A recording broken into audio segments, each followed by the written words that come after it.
All right, Jake and I are back with our indie creator podcast interviews. This is number 19, and we are joined by we're joined with Jason Schoonover from Gut and Ghost. Jason, how are you doing this fine morning? I'm doing pretty well. Kurt, how are you? I'm doing good. Jake's over in the background. Jake, how you doing today? Hey, Jason. Hey, everybody. Wait. The last interview we had, um, Jake actually got called out to a conference, so he had to phone his part in. This is actually the first time the three of us are getting together. And of course, what we were reviewing was the original Gut and Ghost zine. But since then, you have come a little further along the way.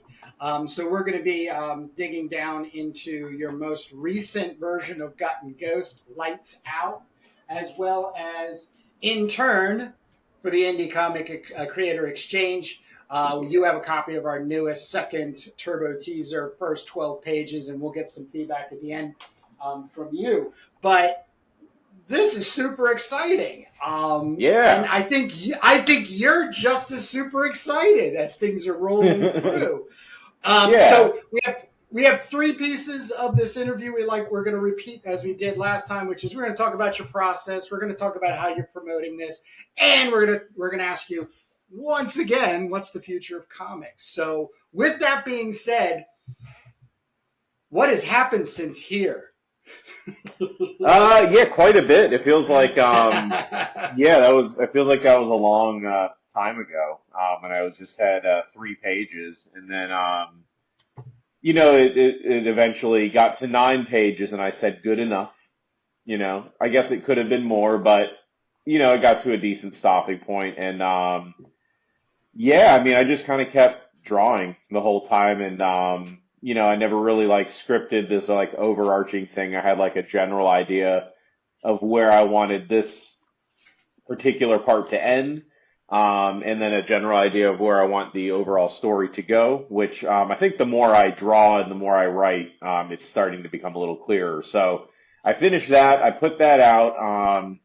I've been promoting it mostly online, both through YouTube and Instagram. There's a pretty good network of like indie comics people on Instagram. Yeah, and I sold the first 50 copies that I printed within Whoa! like a week, so that was really nice. And now I sell probably one or two a month. I put up a digital version as well, so it's like, just a straight PDF that you could read on like a tablet or a computer. But it also includes the layout, so if people would prefer a physical copy, but say live in like, internationally, not in the US, they could print their own version by buying a digital copy. Right. So So that it, so the sorry, go the ahead. thing is that the in your process, I think this is and you just I want to jump right on top of what you just said, which was you sent me right there before you got to getting to the cover that Mhm. PDF, which I was able to Yes, print out my own copy. And then correct. on my Crom updates, we got to sit down and really look into it. But you really made some like headway even just in like storytelling. Do you want to get a little bit dig deeper into that because you have these smaller one page hits and Yeah, just so some of the ways you structured your story as it was expanding organically. definitely. So yeah, I mean, there was definitely like moments when I was drawing that particular comic there, The Gut and Ghost, where I was like, you kind of hit a wall, and then that's when like, it's either a signal to work on something else or to just kind of even take a step back from drawing and like, all right, now I gotta like clean the gutters or something, like do something I've been neglecting. But yeah, like so those backup comics, they were drawn like in the same time frame of me drawing Gut and Ghost. And there was just like random things I would kind of get inspiration from. Like that one there, the coffee thought was just like kind of a recurring thought that I would have every time I would make coffee, just about like, oh, what if, what if the grid goes down and I'm halfway through making my coffee and I got it the water boiled, but I didn't get the beans ground. What would I do to finish making, you know? So it's just kind of this like kind of on the precipice kind of thought that really, I mean, honestly, like helped putting it down on paper because I haven't had that thought nearly as obsessively since doing that. Um, and then the toilets one, I don't know if you guys might be too old to.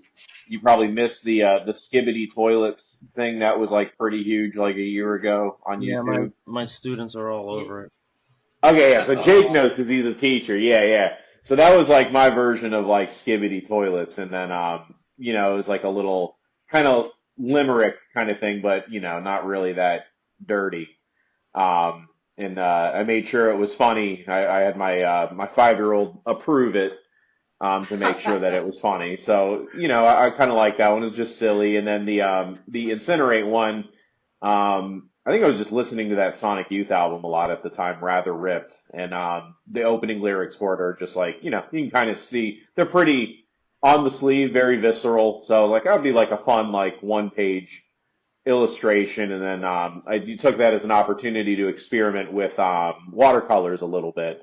Um, which you know I'll probably be going back to pretty soon because it seems to go really well with the ink. And then I think the only takeaway I got from that one is I was using the blue line art board, you know, that you can like special order, and that did not take the watercolor very well. So this time I'll probably either use like watercolor paper or just like a thicker like stock Bristol board without the blue yeah, lines on it. Bristol. I like this little But panel down here where you're mixing all the colors inside the body. That yeah, yeah, it got a little bit muddy, but I think it's like in context of the whole thing, it like works narratively because it kind of like you said, it's like a coming together of all the different colors there. and did you say But that's always been one of the problems with colors is I tend to get muddy pretty quickly. yeah, so did you say that um this was watercolor on just like standard comic paper, and then what? Did you take a photo of it or you scan it or what?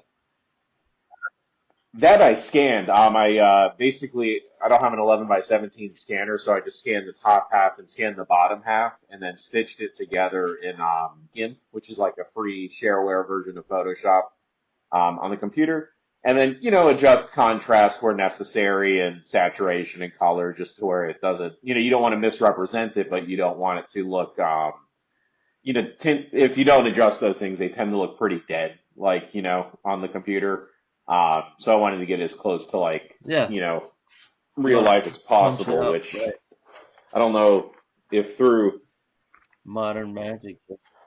you know, here's what the actual Oh, one looks wow. like. So you can Oh, kind of get an wow. idea of like, you know, it's a little bit more saturated on in the book, but I think it retained some of the colors pretty And well. that I don't know. I'm still figuring you that say part that out. was the pre-ruled comic pages because that looks bigger than the ones I get.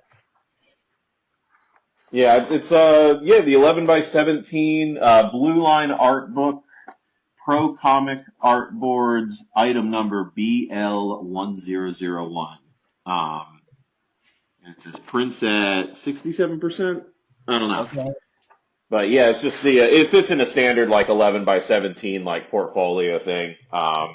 Yeah, no, I gotta get that. But it's all I have the pre-ruled and stuff. smaller board, and they have this Canson pad, or this is actually Strathmore, but it's Hmm. not quite as big, I don't think. Yeah, I think they sell them in like different sizes because they'll even have like different margins and stuff. And I know that like you can get like manga and Yeah, European I was going to say editions, the which it's manga. all for different Yeah, sizes, I Right, think. yeah, right, Um, right. deleter. Yeah, no, this actually this is 1117, so it just looked weird on the camera. yeah, it's distorting it. Yeah, that's why I wasn't sure if like you know the camera is going to be like a you know a similar kind of simulation as to like printing it or whatever. But I mean, you could still get the idea. Like the colors were pretty similar, but I'm still trying to figure out like that color processing. And then with the coffee one, the only other color one, I colored that digitally, so you can kind of see you know the difference between me experimenting with like how do I add color essentially to my comic. So the whole, I mean, in general, as far as process goes, the entire like printing of it and getting to the stage of like laying it out and like what to include and what not to include was just like a looking back at like the entire year of drawing and like basically, being like, well, what did I make that's also a comic? And then just kind of trying to pack as much value in it as possible because the story's only 9 pages. So I was like, well, it needs something else to kind of beef it up a little bit. Yeah.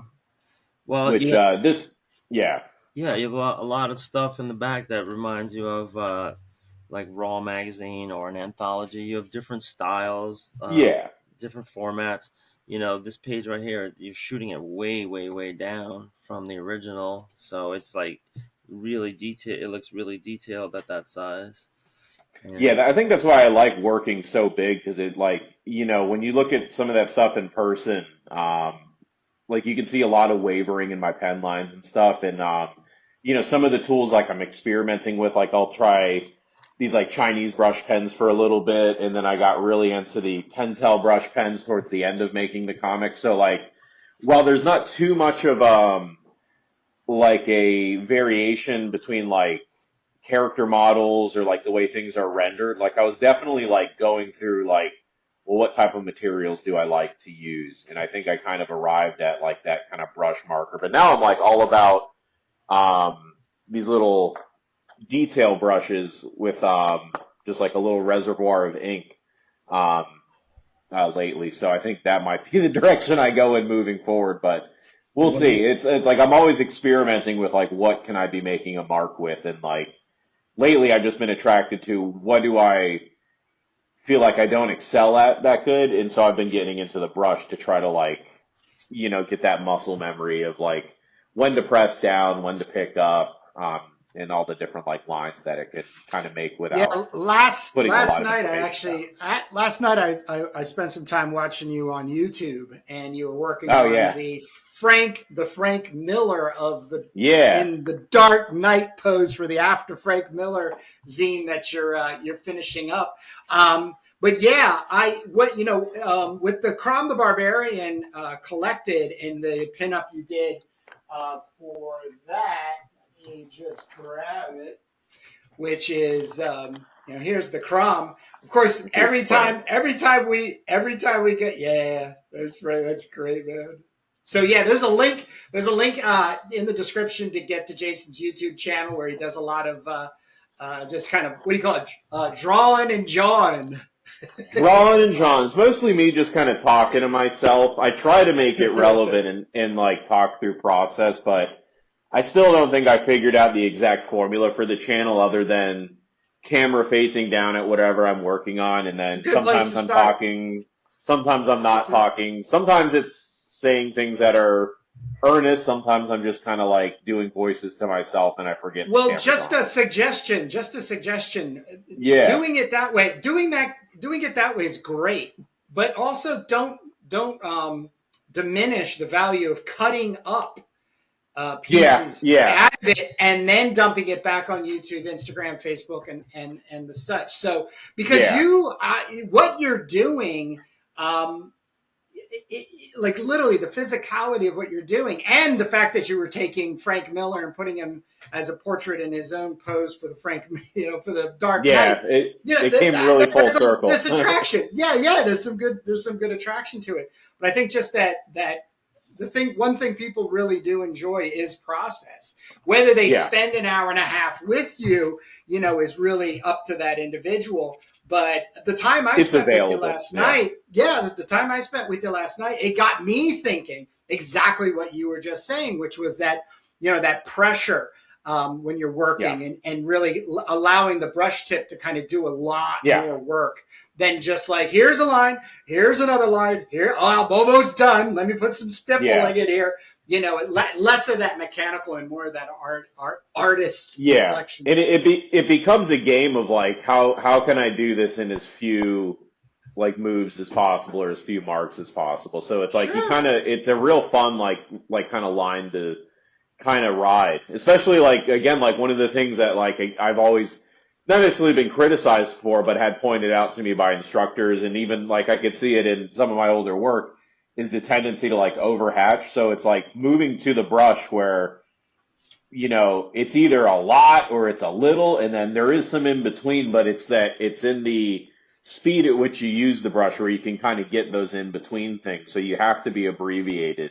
You can't sit there and linger on, oh, this needs just like one more hatching direction this way, and then finally it'll be dark. You know what I'm saying?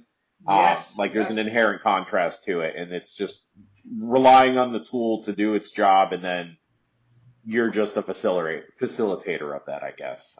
But And I don't know. especially since you're not doing color, I mean, you're exploring color, but when you're only working in black and white, you're doing double duty. So you're not just Yeah, creating a holding line for the colorists to come in and start dropping their crappy digital color into. You have to now start making you make value and yes, texture, and and depth and everything. Yeah, you really explore possibilities, Jason. It's one of the reasons I asked you to come and help me on the Crom Collected yeah, 2024 revised edition, and we're even working on a little Crom adjacent comic story. But yes, you're not satisfied. Like, you don't come across as like, oh, this is me. This is how I ink. This is what I make.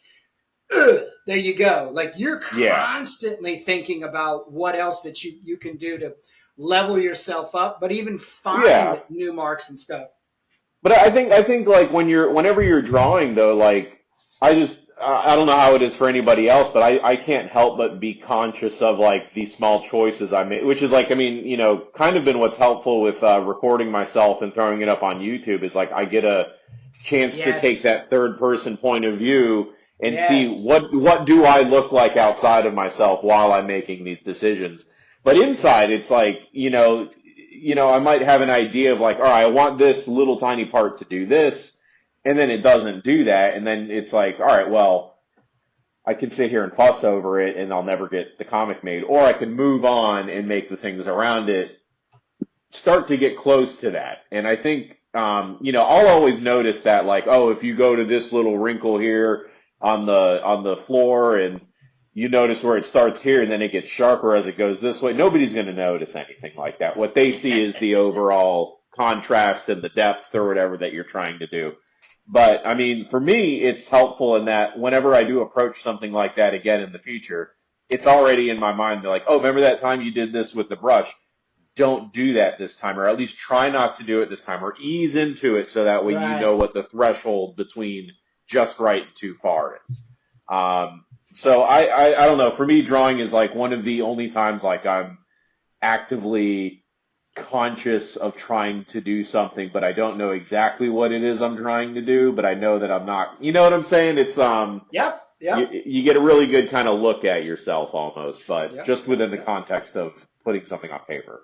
So one of the other exciting announcements is that you have a zine fest that you're heading to. Yes.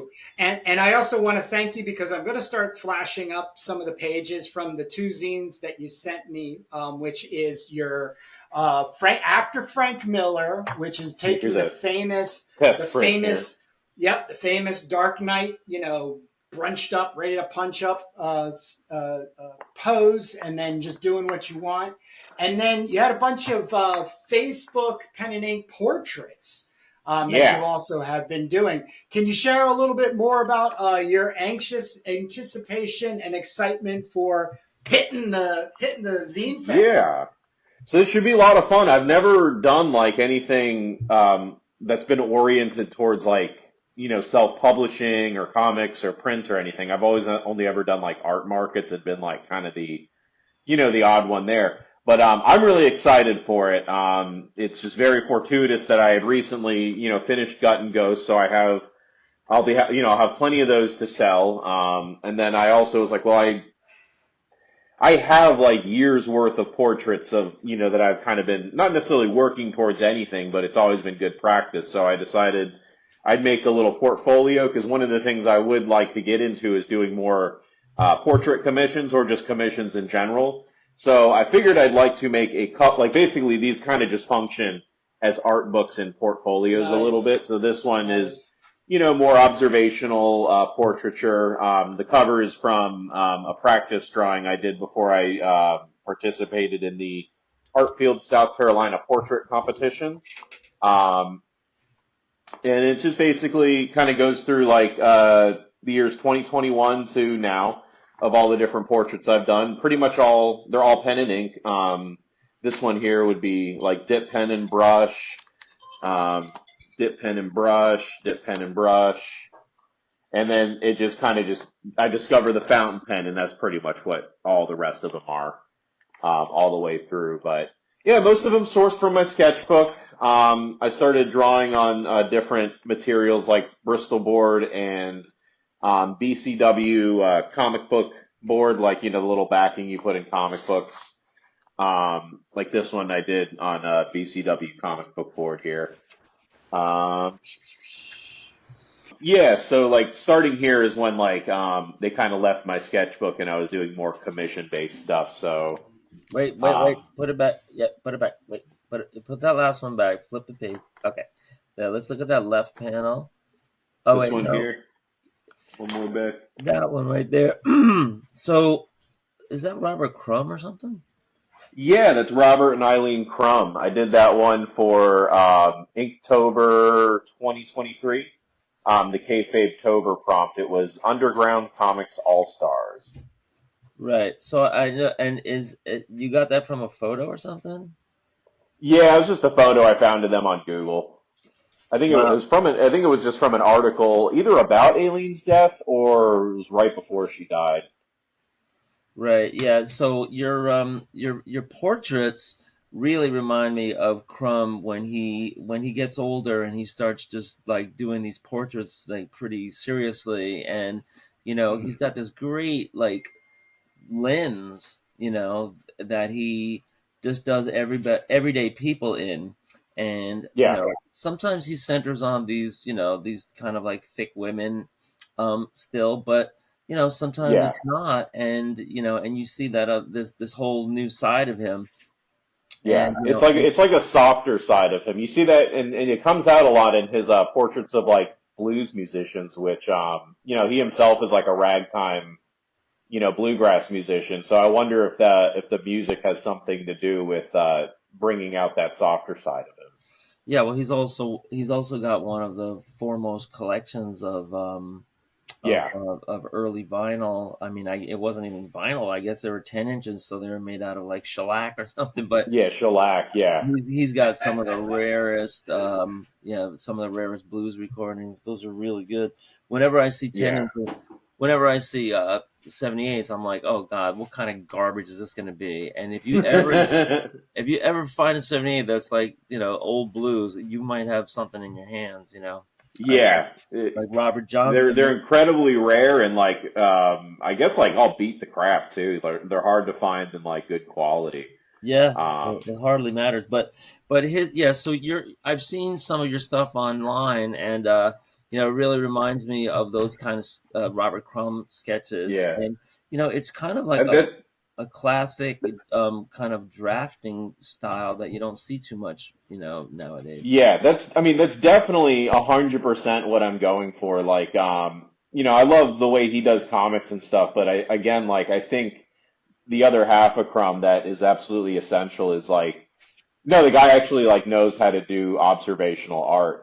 And then these two here, these are ones that I did for that portrait contest in Lake City for the Art Field, South Carolina event. I got to 2 rounds. It was a total of 3 rounds. So this was round one and round two. I was eliminated in round two. But yeah, it was, I just showed up with a pad of Bristol board and my fountain pen and some extra ink should I need it. And it was really fun setting up around everybody that brought like oil paints and, they just had their whole it just felt like they brought their whole closet with them. And I was like, man, am I underprepared just coming with a pad of paper and a pen? But, I mean, I made it 2 out of 3 rounds, which I wasn't expecting to happen. I was like, I'll get eliminated in the first and that'll be that. But, Well, I just received an email from a local artist that's hosting a really excellent figure painter who's doing a 2 day Ooh, workshop. A 2 day workshop. I think it's in September or something like that. And the first thought I had was, Jason Schoonover just took a pad to pen to.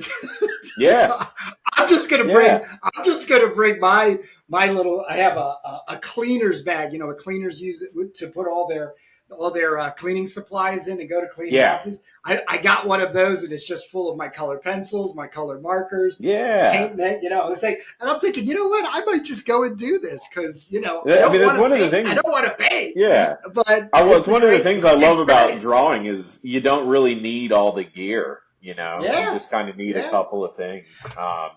You don't And have to then, make that much of a mess. The thing about painting yeah. is it's a lot of setup, it's a lot Oh of God. making mess technically, and then it's a lot of cleanup afterwards. I Yeah. mean, I love it. Like, I still love gouache and I still integrate it into my black and white work and my colors, but Ah, it's there's the usually paint drawer. only when I have to. Oh, see, there you Yeah. go. There's some equipment. But yeah, I mean, I just I took your little thing there, and I think I'm going to go with it. So You can't go wrong. Hey, I showed up to a college class like that once. I was like, I think I had added the class like the day it started. And, I just showed up with a pad of paper and like a pencil, and I was like, yeah, I don't have any stuff yet. Can I just draw the still life you have set up? And she was like, sure, that's fine. yeah. As long as you're doing something. But yeah, so that's primarily like just like kind of 3 to 4 years of just kind of sketchbook work, and then I got a couple of commissions I included in there, and I like to look at it as a good evolution of like observational drawing.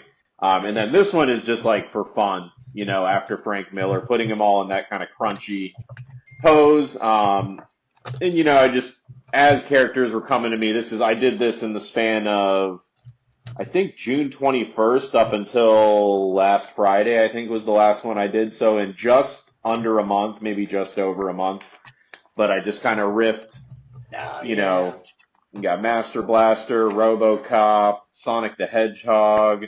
This one was my favorite, I think, Tetsuo from Akira. The arm was a lot of fun to do. Um, So I have a question. Popeye. I have a question. I was bringing these out because I wanted to ask you about these. What do you use for when you go to your thinner lines on that hatching? What do you use? For the portraits. Well, I don't really see it on the portraits. I mean, I'm looking at this when you go, from the thick to the thin. Um, kind of like this hatching in there, and Oh, so for that, I use a combo. So mostly all of the thin lines on Gut and Ghost are probably like an oh 01 micron. uh huh. I've gone as thick as a 10, but that just depends. And then for the more varied tapered lines, oh, do I not have it up here? But it's the Pentel XP 5F, the fine tipped brush pen or whatever with the cartridge. Um, the ink out of that just flows really clean like a fountain pen. It's not like like I used to like these Chinese brush pens a lot, and I still do. But it's the difference between drawing with like a felt tip and like a fountain pen. Like there's a skating that happens with the Pentel whereas like the little Chinese brush pens like kind of I feel like they kind of scratch along the surface because they're felt or whatever. Um, And have but you yeah, ever that's mostly just a have you ever combo of those two. have you ever used the rapidograph or the new disposable rapidographs? They No, they I've never used a rapidograph. I've been wanting to though. I've heard about them. Yeah, so you might want to check these out. I turned Kurt onto these a couple years ago. Yeah, they're They're great. these are high tech C, and they're I heard some weird thing years ago where they were only available in the Eastern Hemisphere because of a patent dispute. but Oh, um, weird. but I What? yeah, but I find these all the time now. I buy these. There's a shop in Brooklyn that has like the whole colored set, but the black ones Yeah. are really the best. And I'm gonna have to see if I can get a handful of those on jet pens or something. Give them a shot. Yeah, so it's Pilot High Tech Dash C, and there's only Okay. one C, like High Tech TEC Dash C. And sometimes you see some variations on them, which they might call like a gel pen. And Yeah. I don't really F with those. These like have changed my life. I've been doing using these like, decades, and I actually get the refills so that once you have like one of these like little plastic holders is really valuable to me because I have a whole box of refills that Yeah. basically a lifetime supply, and they come in very very fine. That you can get point 0.5, you can get point 0.4, you can get point 0.3. Oh, So you can get down really Point really. two five. Oh really? Right right no right. kidding. Yeah, I That's mean I yeah, use. that is really one That's of the thin. best thing, and it doesn't bleed, and you got it Yeah. just like a rapidograph. You got to be real gingerly about it. Like you just basically got to let it drag across the paper. I have a very heavy hand, so Yeah. I got to really come back. But when you can get this thing flowing at 0.25, ooh, you can get Yeah. some sweet little noodling in there for That's detail. probably what I'm looking for because one of the things that I'm like trying to do is I love the way like the fountain pen draws, but the ink, like if it, even after it dries, if it gets a little bit of moisture on it, it tends to smear. So it's not ideal for doing, something that I'd like to preserve to be able to scan and print and stuff like that. So I'm wondering if the rapidograph might be a good solution for getting away from like a felt tip and going towards something that more glides across the paper. Because like I, with the felt tips, I'm very heavy handed just because at some point the ink starts to stutter and then I press down to get more ink and then, just destroy the tip. But with the fountain pen, it's like, Yeah. I'm holding the pen like way up high and just kind of letting the weight of the pen kind of dictate the pressure on the paper and stuff. So I'm wondering if that might be a good happy medium. Yeah, look at those lines. That's Yeah, that nice. it's really good to switch to. Like, I if I use like a Fudenoski or something like that, and then Hmm. you get that variable outline, and then I switch over, because I might be doing like some really really thin hatching, and I use all these different colors too. This Yeah. is this is something that I'm doing with my students, and I Oh, tell that's great. I'm trying to teach them this style where I give them the pencils, and then I have them switch. I have them like somebody does the inking, and then somebody does the shading, and we call this the shading. And Yeah. I'll have my pencil lines where I do kind of like the R chrome hatching or whatever, and then they'll go over it, but not just with one color. They'll go over it and they'll mix like multiple colors, so you always get Yeah. this kind of like, you always get this look. I mean, this is just what we're doing for this project, and And some of it's these, called the project. The project's called Pearl White Malady. Dude, yeah, So, this and is you're and cool. you're I'm you're loving that. almost you're almost you're almost done with that. That it's gonna. You were talking about on the last episode we recorded on Turbo Pig Fighter that you were going to be going yeah, to print soon. So yeah. Well, is every kid doing a different page on there, or is it just one person's doing the penciling for all of them, one person the inking for all of them? so this is a project that I've been doing probably over 7 years, and we don't get to make much progress. It's very rare when I have a kid in school and they're willing to do this and try this, and then they actually give them time to do it. So Yeah. so I've had all kinds of different hands in on this over the years, and I Oh, that's find that awesome. my I It find that is. my It's so amazing. right, like here's a kid named Mamadou that worked on this page for a while, and this was Oh man. this was colored pencils, right? And there is some inking, but the ink is very minimal. Then you get to another page, and like the inking is, it's all these questions where they're like, okay, when should I switch off, to Yeah. from the brush, right? And they're just kind of like learning all this Yeah, stuff. you could see him thinking about it in the process there. Right, and Yeah. so like this is really kind of like a big cheat because I come in afterwards and I just like, oh, I just want to like put some marks in here, touch this up. Sometimes I go in with Yeah. white out and I like clean up Yeah. the Almost letters. like just basically on an editor's capacity. Yeah, but I also invite other adults. I say, hey, you want to just like sit in on this, Yeah.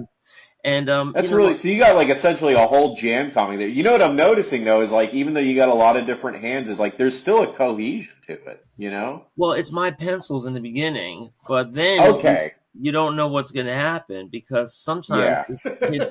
it's like literally kids picking up an ink brush for the first time, and Yeah.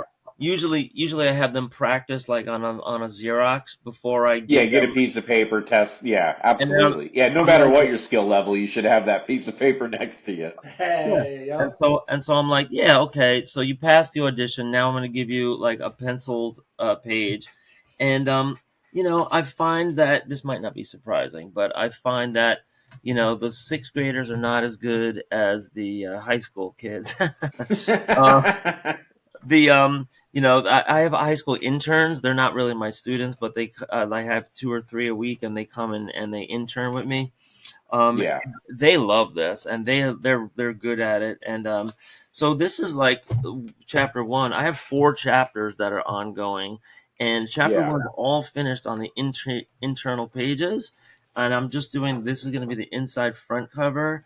I have the front cover all done in like Photoshop, and Ooh, that's all me.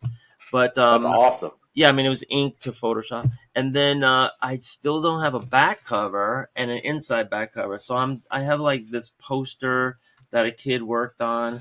You can see here this girl Jennifer. Uh-huh. She was 14 when she was having her second kid. I was at Oh, Oh, wow. I was at jeez. Oh, this high needs school in the Bronx, and so she's probably in her mid 20s now. But yeah, and then here a kid named Gabriel. I mean, it's hard to get them to sign their name on the back. They just never remember Yeah. to do it. But he was getting into this total like cross Oh, hatching. that's great. That's got Yeah. like a Henry Darger feel to it too. I know, and I even tried. I said like to some of these kids, like, do you want to try the pencils? Because freehand pencils is like it's like a bridge too far for them. And I said, well, you're Yeah. just drawing demons, right? This is the demon planet, right? This whole concept is basically a big Commandy ripoff, where this Yeah. female character is on this planet of demons, and antics ensue. But you know, I find it really, really helpful to limit what the kids can get their hands on. So when I Yeah, tell for sure. when I tell them like you're going to do watercolor backgrounds, you're only going to use light colors. Like don't even think of using like blue, brown, dark green. And then I have these highlighters that I give them, and it's like a set of highlighters I get a Five Below, and it's just all light colors. And I'm like, you can do anything you want, using these colors. It doesn't matter Yeah. what you do, right? And so Yeah. Just that put hasn't the stuck colors with where me. you think it's appropriate. Yeah. But yeah, it's a struggle, getting kids to come up, to so I want to move to the big question, Jason, because Sure. you're heading to this Zine Fest, and I don't know if it's just my YouTube channel algorithm and my Instagram channel algorithm, but I am seeing more and more and more people making zines. The question is, what is the future of comics? This is the last question that we ask the indie creators that we have come in. But I'm kind of leaning Yeah. you into the space about the zines. Do you think Yeah. that we have de-evolved from the high level, comic book, MCU, DC Universe level stuff, and we're getting back to grassroots? I mean, it certainly appears that way. I mean, I don't, and I can only speak anecdotally, which from a comic book consumers or knower of comic history or culture, I'm not like, the most plugged into. But I know that I don't buy any DC or Marvel books. There's a couple here or there. They're usually like one-off kind of issues. Like I liked a couple of the Black Label stuff, but those only last for like two or three issues. And I'm choosing them based on either the creative team or the artist, or there's some element of that I already like that has nothing to do with the IP or the publisher. It seems like the big two. I mean, they're both owned by giant corporations. It seems like their strategy now is to how do we develop this IP that has had brand awareness for, I don't know, I guess in some cases like 100 years now, almost. How do Well, we yeah, turn Superman that was. into other things and maybe probably get away from comics? What I understand, I guess, they can afford to not have comics sell and just kind of write it off on their taxes and make it up on the back end of licensing or, whatever things that aren't interesting to me, I think.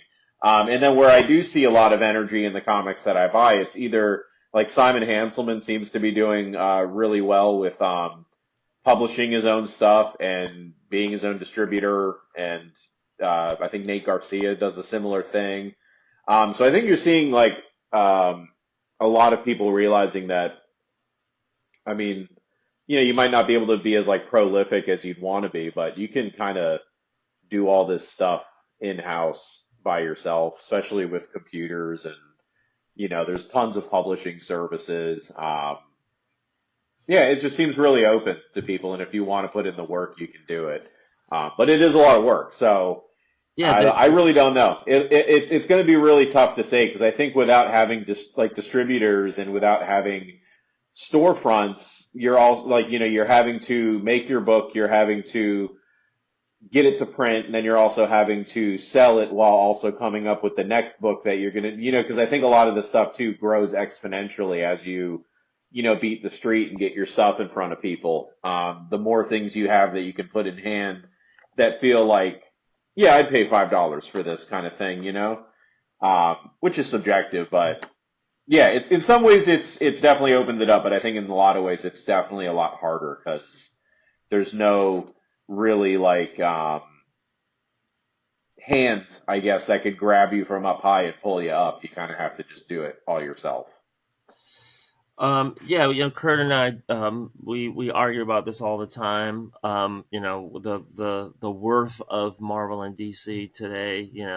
Um, but in the old days, it was a very, very, I guess, small, pool of contributors that they took from, and Yeah, they created kind of like this, classic era, that we all refer back to now, kind of as like, the defining standards for all those characters, and um, but on the other hand, there's thousands, tens of thousands, maybe hundreds of thousands of more people that are doing stuff with their own hands now, and yeah, and part of this, like all the way from the pro level all the way down to zine contributors, and you yeah, know to me it's like the writers are the funny ones, because it's like I all the frustration that I've been through in my whole life and my whole career, I cannot imagine, like, if you can't draw, for yeah. yourself, you have to rely on other people, because even when you can draw, it might be you might end up with, like, 70% of what you originally intended.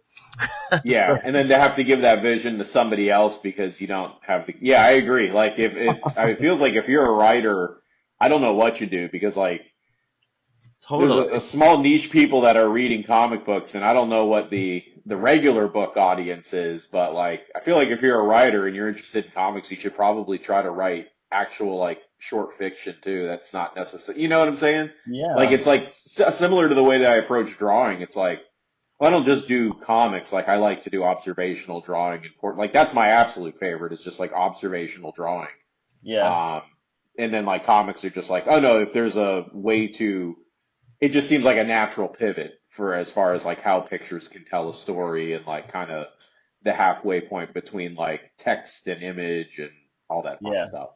Right, which is why I love zines, because zines can be just like, just pour anything out, like, diarrhea Yeah, of the brain, you can just pour it onto yeah, a zine page. It's very forgiving. Nobody's going to be like, "Oh, this doesn't follow the structure." yeah, exactly. It's very expressive and it's a lot more open ended. Like comics themselves are already pretty open ended. Like there's a pretty broad definition of I think like what defines like what is a comic or whatever. But with zines, it's like I mean you can collage things and put them in fill out a 7 page fold out. You can diary like literally anything you want to put in there. Yeah. It, So it can be a zine. But you mentioned that you sold 50 copies right off the bat. And Yeah. I heard like Kurt Gass, but that sounds really cool. So how did you pull that off? Well, it's kind of fortuitous. So I've been in another group chat on Instagram for the KFAM Sunday page, which kind of is interested in like kind of um, promoting like the legacy of like cartoonist kayfabe and Ed Piskor and stuff like that after all that unfortunate Yeah. stuff that happened earlier in the year. I mean, Yeah, you think? yeah, and I think the core thing of that is like they're like obviously of the it's a huge channel and they provided a great service. I think not only for like how to create comics, but also like the importance of putting in the work to draw and doing your homework to get like to draw things correctly. Not necessarily correctly, but like to communicate what you want. Like you don't necessarily have to have the fundamental, like have gone to art school to learn how to draw a comic, but there are certain things that are definitely beneficial that you could learn from observational drawing or drawing techniques that translate directly to making comic books or making your tenure making comic books a lot easier. Yeah. So like, all these people kind of came together in that like, oh yeah, we all just like we're making our own kind of things and pinups and short comics and stuff like that. So now we just kind of share our work and chat and promote each other and stuff. So I think without having that network of people that were reposting me and Yeah. a lot of them even bought a copy too, I wouldn't have been able to sell that like 50 or so in the first week. Right. Um, and then now it's just like, on Instagram and stuff, like you just kind of have that slow momentum that you rebuild after like it seems like sometimes it builds to where your engagement's really good and then it just drops off, but I think it's just the nature of that sort of thing. It's just kind of comes and goes like waves. So I think as long as you're consistent and you keep chumming the waters and I think again like putting new things out, and then the other half of that is going out and trying to like I got it into two different comic book stores here. I got to get it into the record store here, but they're getting some renovations done, so I got to wait till their floor is fixed or whatever. Yeah, and Um, you know what they have all over New York City now? I was just in what's Brooklyn. that? I was just in Brooklyn yesterday. They have a weed stores all over the place now. Oh my God. Yeah, see that like that's the other thing is like stuff like this would be perfect in shops like that. You got to go, I think, obviously go to the comic book stores, but like yeah, head shops is another one I've been thinking about getting them in. And then, you know, uh I've got a few contacts around town that if there's an art fair that they're hosting or whatever, they'll usually invite me. I got a gallery exhibit I've been invited to for November, so I'll bring copies of that with me there. So like it's always just looking for opportunities to like put it in people's hands or at least show people, oh, this is the other thing that I'm doing. I do this, Yeah. but then I also have these things available. And just like endless kind of shameless self promotion. Well, if I you think don't do it, no one else is going to. So, yeah, and I think too, like there's something to be proud of in like taking something, doing it on this size paper and then processing it and getting it printed. Like, I don't know, there's a sense of pride to that. So you should feel good about, showing that to people. Even if they're not interested, I think that's there's still value to be gained from that because you start to pick up on the type of people that, are more open to what you do.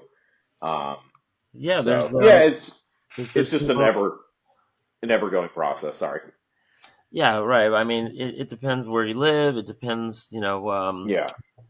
kind of like what are all the overlapping things? Yeah, here I live in a little town outside of New York City called Nyack, and we Yeah. have these street fairs all the time.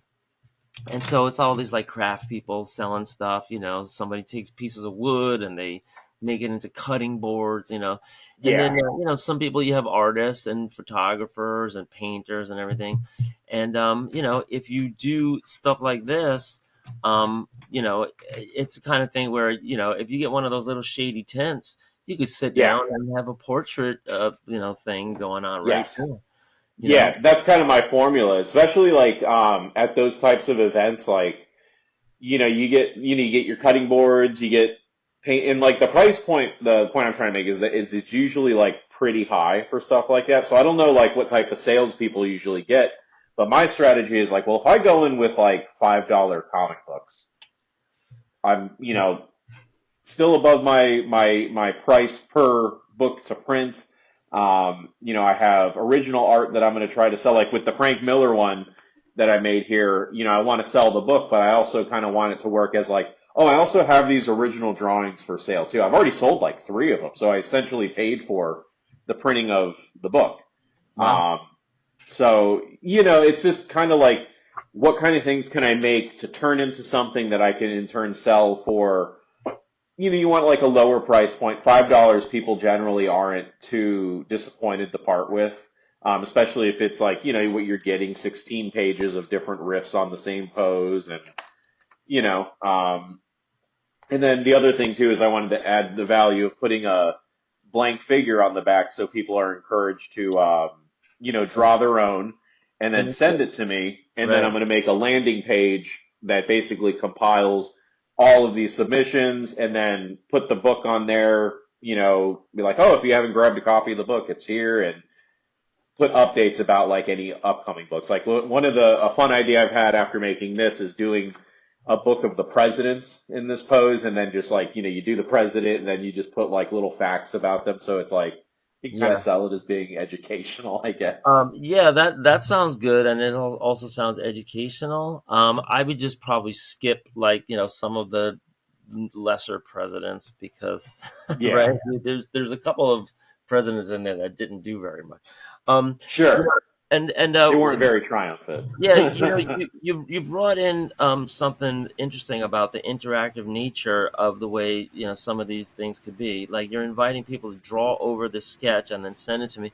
Um, I had this idea for they have all these coloring books now, and Yeah, Marvel and DC are selling them too. It's like Batgirl coloring book.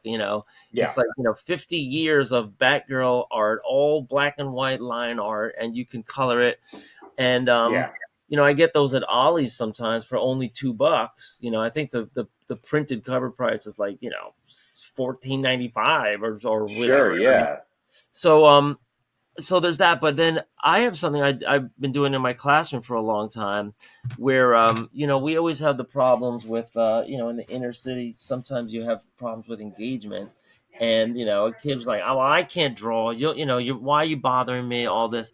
So yeah, I used to take like a very very good artist, like let's say Frank Miller, take a really yeah, good pose, and then I would print it out, but I would print it out like at a 10% tint only.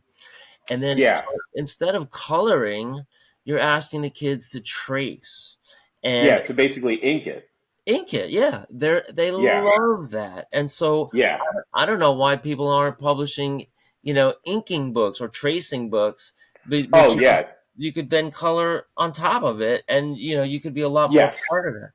And Yeah, and I think yes, you're 100% right, Jake. And I think that also gets back to like what is the future of comic books. I mean, like even when I was a kid, it was very easy to realize like you pick up, I read like a lot of Sonic comics and whatever Batman I could get my hands on and stuff, but like especially with the Sonic stuff, it'd be like I'd read it and it'd be like, "Okay, now I want to draw Sonic. Let me find a, you know what I'm saying?" So I yeah, think what again like part of what the industry is missing, and again, like the void that kind of cartoonist kayfabe fills, and then to an extent, like one of the attractions to like creators like Simon Hanselman or Nate Garcia is like the immediate nature of you can see that somebody's hand created this, yeah, and then I think the thing that's kind of the additional element that's missing is having that like behind the scenes of like, oh, I'm releasing the penciled version of this or, for free if anybody wants to ink it and send it. You know what I'm saying? But like that's right, where I think where you can really build an audience that like actually interacts with you is like doing things like, hey,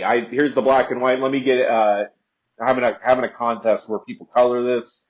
Winner gets a print or something. I mean, just something to keep people engaged and interested and feel yeah. I like mean, I they're can imagine. part of something or participating. We should probably be putting stuff like this out. I mean, I can imagine this Yeah. other thing. I have this 12 pager that I created when I first started teaching, and I call it Avengers You Do comics. And what I did was like I just penciled out like, okay, here's 12 pages. Like, the first 2 pages are like Iron Man, then Thor, and Yeah. then Hulk, and then but they're all battling this bad guy who is not drawn. It's just like empty space there. Oh, And so they got to come up with their own bad guy design and stuff. right, and for Oh, 12 that's pages. awesome. Yeah, and and then you could print that out like 100% black, or you could print it Yeah. out like ghosted. So it's like, okay, Yeah. here's Or blue inking. tinted or something. Yeah, yeah. You could do the inking, you could do the coloring, but you could also now do the drawing.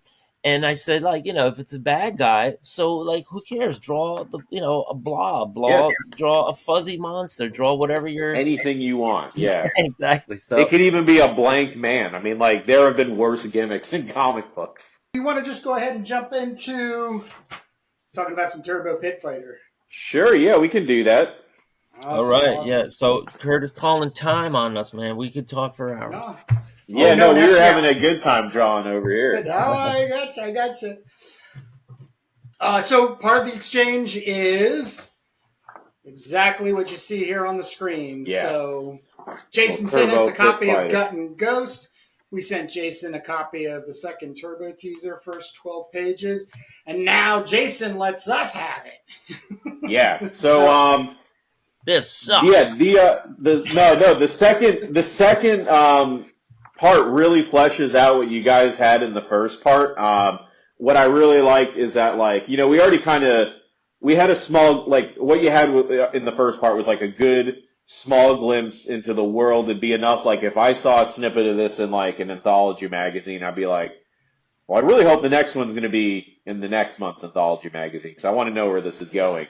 But what I really like is that you expanded the world in this, where you still very much have Turbo only concerned with her prize money and then leveraging that prize money for the prize girl. But then there's this, like, conspiracy that's happening all around her that she's kind of oblivious to and gets caught up in with what is it, Torozar and Samurai Chieftain, and whether or not there's a fix in the fight. And yeah, it's just like good old fashioned, like, action, very much like, and the thought that I'm sure you guys were very conscious of when making this is, like, this very much feels like something you would see in, like, heavy metal magazine. It has the grittiness. Your choice of paper stock definitely suits that a lot. Kurt's inking really, I know he's not using duotone, but it definitely has the feel of, like, those old, like, duotone Thank you. strips or whatever with the texture on them. But that really gives it a feel of just like an old fashioned, like, do it yourself, gritty indie comic, like a Teenage Mutant Ninja Turtles, or, I mean, again, like something you would find in heavy metal, or even like some of Robert Crumb's, like, publications and stuff. Although the content maybe not for Robert Crumb's publication. But yeah, I love this so much. This is one of those books where, like, if I was in a comic book store and I saw it, I would absolutely buy it based on the cover alone. And then if I paged through it, I would see it's black and white. I would see things like this, and I'd be like, oh, I'm here for it. I'm absolutely here for it. Yeah, that's all we got. Yeah, we got to just get it out there. We're doing it I a little bit at a time. love this guy, like, this panel with just this guy's mouth. Like, that's all you need to know about him. Essentially, I think that's I literally think that's my favorite panel in the whole comic so far. the mouth. I agree with you. It's really great. What he's saying, and I mean, that's just Jake through Yeah. through, though. I mean, It's really great. But, like, you It's have a great. lot of that, like, those same elements that make that panel great, like, echoed throughout. I mean, like, there's not like, the expressions on everybody's face, like, everything's very well thought out. Like, there was a very careful consideration for, like, every pose and every drawing. Where's this other one, too? This one's also maybe my second favorite, is this guy right here yelling, "It's a fix!" Yeah. I love that mouth. It's so expressive. It's very bewildered but angry, and, like, it communicates exactly, like, oh, you're not going to get one over on me. And Yeah. then just the explosion of just chaos that erupts from that, with Turbo caught up in the middle, and will she or won't she be able to rescue the prize babe there? But yeah, this is amazing. Um, I love Turbo Pit Fighter. Yeah, Thank you, so Jason. thanks. Yeah, this is our we just put out our second teaser for people that maybe just listening for the first time.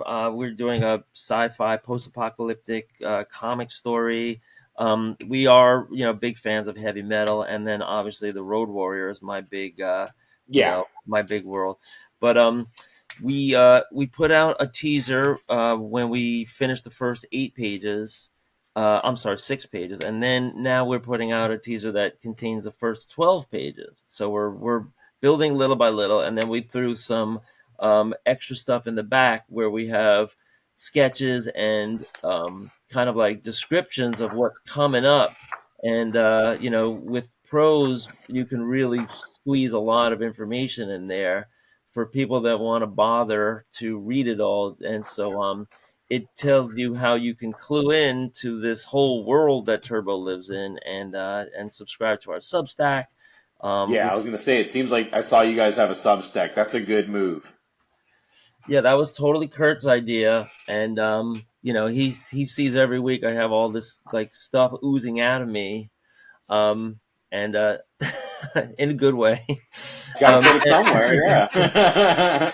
and He jars it up and puts it On a on the Substack. windowsill. Right, and I would be nothing. I would be nothing without him. He's the jarrer, right? He Yeah. comes in.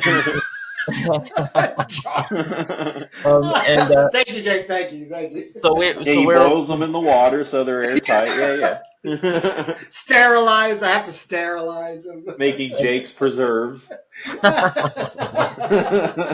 Oh man, the first Sorry, Jake. I apologize. no, it's fine. That's what's happening. I mean, the first installments are going to be coming out real soon, and it's going to just be for sci-fi nerds that like to read rather than look at comics. But there are going to also Yeah, be some illustrations in there, and they're going to be able to dive in and go down the hole with us. Because there's just going to be, this whole timeline is just going to be a full backstory of how the world got this way, where we're really yeah, considering like so many different angles and so many different like subcategories of life that are going to affect the future. And I personally, I think it's all really going to happen in real life. So yeah. I'm just Well, like, it's a good place to put those anxieties is in a comic book form, though. I mean, that was kind of like my thing with the coffee very thought true. thing. It's like I keep Very thinking true. about how I'm gonna die every time I make coffee, so let me make a comic about it. And then now I don't think about how I'm gonna die every time I make coffee. so when you approach Gut and Ghost, which Uh is huh. your your finished piece here that you're proud of. Um, do you go into it like with I have something I want to make, and and I'm this great artist and everything, and now I need to just like think of my subject matter, because we're wondering, like, for all the lone wolf artists that are out there, whether or not they ever considered hooking up with a writer, or hooking up maybe just with an editor, that gives some direction, and you know trying to like join forces. I mean, the way Kurt and Yeah. I were able to do stuff has really helped both of us. So Yeah, definitely. I mean, so far it's definitely been more about, and I think it's one of the things that really draws me to comic books is this like the ability to just kind of have this singular vision, either for better or for worse.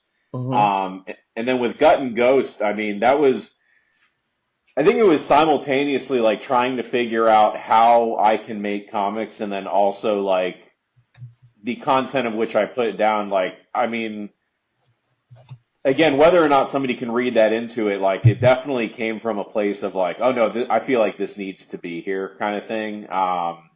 And there's a lot of like personal things that it's like informed on.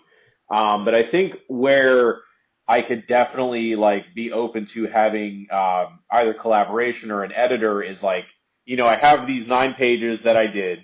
This is the starting point for better or worse, and then I have things that I've scripted and storyboarded that come after this. Oh, actually, I do have the sketchbook for that right next to me here. So I've started scripting like in contrary to what I did in Gut and Ghost One, is like I wrote like an actual outline and then just started actually storyboarding how the pages are going to look and figuring out the dialogue and more nuanced parts of the story. So I'm approaching it in a more measured way rather than just being like, all right, these guys are sitting on the couch, get out the 11 by 17 paper and draw that, and just kind of make it up as I go along.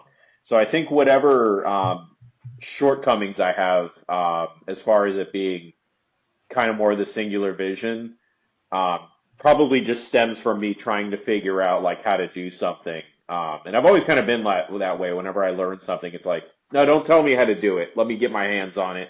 Let me destroy it. And then when I've destroyed it, I'll bring it back to you and have you fix it and show me how to do it properly.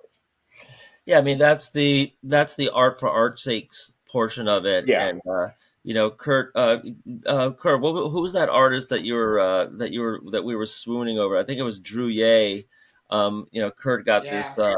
this big Drew Ye kind of like graphic novel, and Yeah. what would happen if like there was no like guidance from a publisher, and it was just like letting the artist just like go in their own Yeah. direction. Um, so I mean, and there's something to be said for that. But sometimes people look at it like we were looking at the Drouillet stuff, and at some point we were going cross-eyed because it was like Yeah. this is like this is not this comics. Nobody told him no, Yeah, essentially. this is. I mean, Yeah. Yeah. it's like architecture, and then it's like to the extent that there's a story there, you get like your admiring fans and everything, but you have, I'm sure, a lot of like just day to day people that are just going cross eyed and like, what is this? Yeah. Just What do I completely do? overwhelmed by it. Yeah, Yeah, I mean, I definitely think that's the hard part, and I definitely had that issue with Gut and Ghost. I mean, and it was mostly just in not necessarily. I guess it would be part of the pacing, but like within the first like 5 pages, like we go to like three different settings that are all completely different. So it's like you kind of get a little whiplash. And I started as I was drawing it and writing it or whatever, because I was kind of doing them both at the same time. Like when I got to the section where the guys walking down, the three-legged guys walking down the street, I was like, man, this is like, number one, where can I possibly go from here? Because this is all like we're already so far off base that to go even further would probably just alienate people if I haven't alienated them already. Um, so like yeah, I tried to do my best to have that like kind of measure within myself. And I think it's kind of the same muscle that like tells you when you're like oversharing in a conversation or in a bar, which is not something that like I'm terribly good at. So it's like it's also like an exercise of like, what's the limit of like how much I want to put down here, or how far I want to go before it's like, all right, like it needs to have some sort of structure to it a little bit. Which I mean, even going back to like the YouTube stuff, it's like I think that's also part of the appeal of recording myself is not only do I get to see my process from the third person, but I also kind of am knowing that it's like a reminder that I'm trying to make this for other people to look at. yeah, So there's a line to where I think you put too much of yourself into something and it becomes indulgent. Um, but yeah. it's I mean, it's a similar line So to like when you have a let me conversation. let me also help answer Jake's question. Yeah, Um, Jason is one of 5 guest artists that has contributed a cover pinup illustration. I'll be launching Crom the Barbarian 2024 revised edition. And the follow up, based on the success of this, is going to go into a Crom anthology, which is exactly how it sounds. It'll be Crom based stories, and then there'll be backup stories that are barbarian apocalyptic adjacent. Jason and I are actually yeah, working on right now. It's tentatively called the Kandahar Crom, but yes, we're going to be bringing Jake in to do some editing, if you will, as things come along. Now I got to jump out for just a minute, so just give me a second, guys. yeah. yeah, No problem. yeah.